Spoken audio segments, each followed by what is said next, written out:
man ir bijusi tā laime un izdevība mācīties un patiešām izciliem un talantīgiem cilvēkiem pat izdomājam, kāpēc mēs nevarētu uztaisīt televīziju Latgalē. Tātad tu esi arī kādu sadūris savā dzīvē, ja? Ļoti maģiska vieta. Uldi, tu esi parēķinājis kādreiz, cik sen mēs esam pazīstami? Nē, neatceros, bet sen. Sen. Bet šajā gadsimtā. Šajā gadsimtā, no 2008. gada.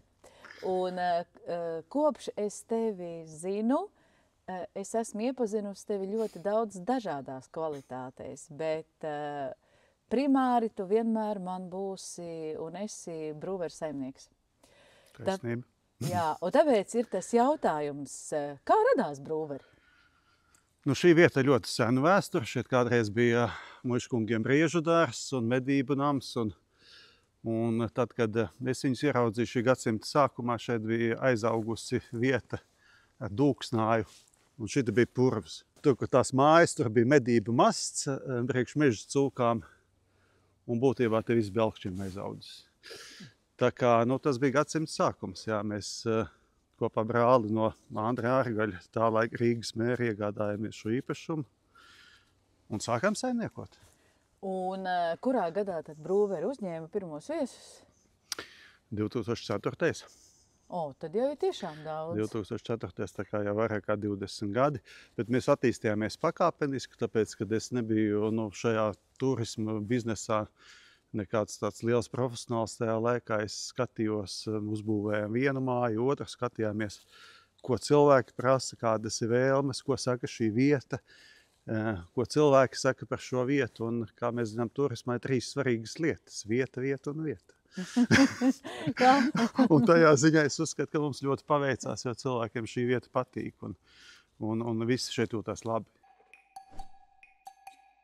Nu ko, tagad jau mēs esam brūveru zāļu pirtiņā ar zāļu tēju un ir īsta atmosfēra, lai parunātu par tavām dažādajām dzīves kvalitātēm. Bet, manuprāt, viens interesants fakts, ko daudzi par tevi nezina, ir tava izglītība. Varbūt sāksim ar to? Nu, augstākā izglītība man ir televīzijas režisors. Jo es kopš 85. gada līdz pat gadsimta pašām beigām biju saistīts ar dažādām televīzijām. Nu, lūk, un ja pavaicā Googlē, kas ir Uldis Dvīnskis, tad viena no lietām, ko Google uzreiz met laukā, ir Latgales televīzija. Vai vari pastāstīt par to mazliet? Latgales televīzija īstenībā bija pirmā televīzija aiz valsts televīzijas, kas tika dibināta. Tas bija tālais 90. gads. 91. gadā mēs sākām raidīt. Nebija vēl nevienas, ne NTV, nekādas televīzijas. Un, tas bija tāds ceļš, ka mēs Latvijas televīzijā kopā Andru Rugātu taisījām televīzijas programmu Latgale, bija atmodas laiks. Mēs daudz braucām uz turieni, skatījāmies, man saknes Latgale. Visi vecvecāki, vecāki jau dzīvo Rīgā, bet vecvecāki no Latgales. Un tad kaut kā tajā jaunības maksimālismā kopā ar Rēzeknes žurnālistiem un pārējiem draugiem izdomājām, kāpēc mēs nevarētu uztaisīt televīziju Latgalē. Un tā neticamā veidā 91. gadā Latvijā pēc Latvijas valsts televīzijas tika nodibināta nākamā televīzija, Latgales televīzija. Jā, tas bija traks laiks, tādā ziņā, ka bija atmoda, bija tikko vēl nebija pat bijis pučs, un mēs pučā bijām vienīgā televīzija, kas Latvijā raidīja, un tās puču dienas īpaši interesantas mums izvērdās, un kaut kādos 23, 24 gados es kļuvu par televīzijas vadītāju. Tev ir brālis? Jā, mēs esam dvīņi. Es tev tieši gribēju prasīt, cik gada starpība jums ir? 15 minūtes mums ir starpība. Droši vien, kad jau mēs šādā viņu konfliktējam un šādā dzīvojam mierā, bet laikam jau no agras bērnības es viņu izspēru ārā pirmais. Runājot par bērnību, kā jūs satikāt kā brāļi bērnībā? Nu, kā jau bērnībā ļoti dažādi. Mēs bijām dažādi. Viņš bija tāds vairāk kā tāds anarhists, un es biju vairāk tāds pareizais, ja? Vai kā saka, viņš bija ļoti tāds ekstrēmi noskaņots. Te tur ir viens īpašais stāsts par dakšiņu. Jā, mēs šeit mēdzam konfliktēt par dažādām lietām, kā jau brāļi. Tādā tīņa vecumā šeit ļoti skaļa un tā. Un bija reize, kad kaut ko mēs pie galda nesadalījām vai kā, un es viņam skrēju pakaļ ar dakšiņu, un viņš uzliec uz gultas bēgot, un es viņam to dakšiņu iedoju kāju. Tātad tu esi arī kādu sadūris savā dzīvē, ja? Es esmu bijis arī nejauks. Es biju arī nejauks. Kā jums tagad viedokļu atšķirības ideoloģiskās ir vai nav? Nu, kā saka, šajā vecumā visi jau ir kļuvuši par konservatīviem cilvēkiem. Viedokļu atšķirības nav. Mēs vairs neesam ne liberāļi, ne nacionāļi. Tā kā, sadzīvojam ļoti labi un kopā šeit saimniekojam. Tā kā viss ir labi. Klau, bet, puikas, brāļi, gan jau, ka jums ir arī kāds blēņas, ko jūs esat sastrādājuši, vienojušies vienās blēņās.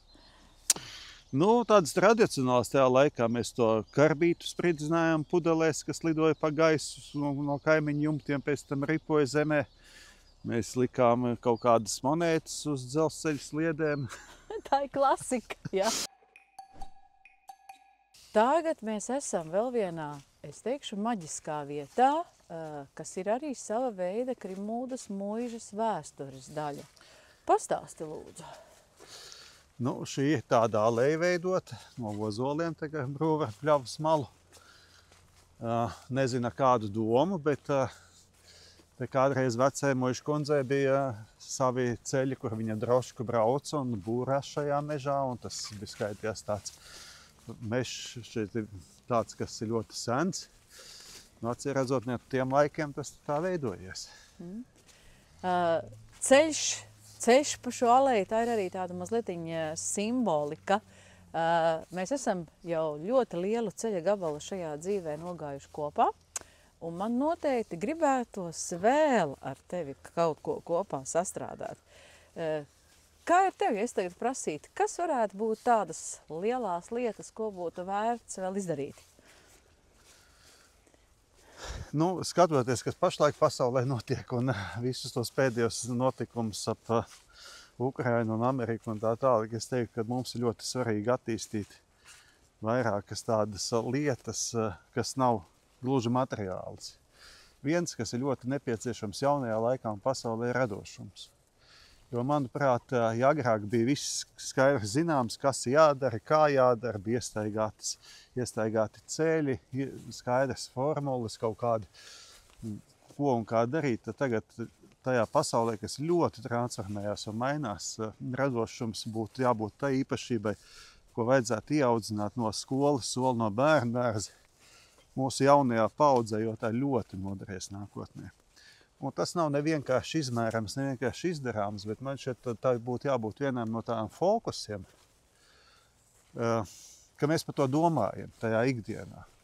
Un ne tā, ka tikai skolā, ne tā, ka tikai bērndārzā, bet ģimenē, ikdienā, kaut kādās nodarbībās, katram dot ieaudzināt tādu īpašumu, ka viņš radoši skatās to lietu, nevis vienkārši iemācās un dara to pēc tam atkārtot mehāniski. Apriņķa avīze.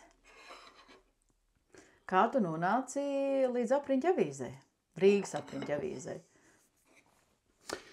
Tas bija interesants piedāvājums. Mans kolēģis, kas bija televīzijā, Juris Saukāns, bija tur kaut kādu laiku strādājis un vienu reizi atbrauca ciemos un teica, ka ārprāts, kas tur notiek, viņi novedīs līdz bankrotam. Viņi jau tajā laikā tā avīze bija nerentabla pašvaldības viņu dotētais, kā arī Sigulda. Un es kaut kā tad paskatījos, drusku iedziļinājos, sapratu, ka varētu mēģināt kaut ko darīt lietas labā. Un tad aizgāju pie tā laika Rīgas rajona šefa, arī Siguldas galvenā cilvēka Tāļa Puķīša un teica, Tāli, es esmu gatavs šo uzņēmumu nopirkt. Un, būtībā tā arī sanāca, tā arī izdevās to izdarīt, un es no uzņēmuma, kas strādāja mīnusiem, parādā valstī gan nodokļus, gan pašvaldības dotēja viņu, izveidoja uzņēmumu, kas bija pelnošs, ko arī pēc vairāk kā 10 gadiem labi izdevīgi pārdeva. Tā kā tas bija vēl viens tāds posms interesants. Uldi, tu solīji parādīt kaut ko īpašu, un tāpēc atvedi man uz mežu. Mēs esam te pat Brūveru pļavas malā. Šitais ir vēsturisks ozols, jo pie šī ozola kādreiz, tad, kad Brūveru pļavā notika Vidzemes skautu nometnes vasarās, bija vairākas reizes atbraucis Ulmanis, valsts prezidents, un viņi šeit taisīja tādas vakarēšanas. Un kā atnāca komunisti, viņiem tā vieta tā nepatika, ka viņš šo ozolu, viņš nav nokritis, viņu nogāza viņu ar traktoriem. Viņš ir speciāli. Vienkārši paņēma ar traktoriem, viņu nogāza, lai nepaliek nekas, bet, kā mēs redzam, ir pagājuši gadi 60 plus, 70 vai 80, tas ozols joprojām šeit zemē nav sapuvis un nav samazinājies sevišķi. Tā kā, tā ir tāda īpaša vieta arī stāsts par to, kā šeit brīvās Latvijas laikā dzīvoja. Kļūst vēsīgi, tāpēc mēģināšu tev mazliet iesildīt ar ātriem jautājumiem. Mīļākais gada laiks? Vasara. Rīts vai vakars? Vasarā rīts, ziemā vakars. Tu esi ļoti klātesošs dažādās norisēs Siguldā, īpaši kultūras pasākumos. Tava mīļākā kultūra vieta Siguldā? Siguldas pils. Gan jaunās pils dērs, gan vecās pils estrāde. Ļoti maģiska vieta. Kino vai teātris? Kino man ir vairāk tāds kā profesionāls, jo es esmu mācījies to kino industriju un visu, tā skaitā televīziju, bet kino tāpēc, kad pēdējā laikā es esmu diezgan vīlies teātri. Es par tevi zinu diezgan daudz, bet vai ir kaut kas tāds? Google zina vairāk, jā. Vai ir kaut kas tāds no tavām dzīves pieredzēm, ko es tavuprāt par tevi nezinu? Bet ko būtu vērts pastāstīt? Nemācēšu tev pateikt, tāpēc, ka es nezinu, ko tu zini. Ko tu nezini. Es zinu to, ko mēs esam kopā pieredzējuši, jā, sākot jau no 2008. gada. Jā. Savā ziņā, kā abi divi kā uģi līdzgaitnieki, jo tāpēc mūsu taciņas sanāca kopā. Ja uģis mūsos abos katru citādāk redzēja kā savas komandas cilvēkus, jā. Bet, teiksim, dombiedri. Dombiedrus, jā, un ir, man liekas, tā viena no jaukākām lietām, kas mūsu dzīvē ir bijusi, vai šeit Brūveros, vai kaut kur citur sēdēt un runāt par attīstības lietām un kaut vistrakākās idejas, no kurām, starp citu, daudzas ir kļuvušas jau par realitāti. Jā, tas ir ļoti apbrīnojami, tāpēc, ka dzīvē es zinu pats un bieži vien ir sevišķi tādā publiskajā telpā un publiskajā pārvaldē. Tu vari izfantazēt, izdomāt ļoti daudz ko, un pēc tam no tā notiek ļoti maz, kas vai nekas nenotiek. Dažādu apstākļu dēļ. Jo tā publiskās pārvaldes forma pilnīgi savādāk nekā varbūt tas savs biznes vai kā.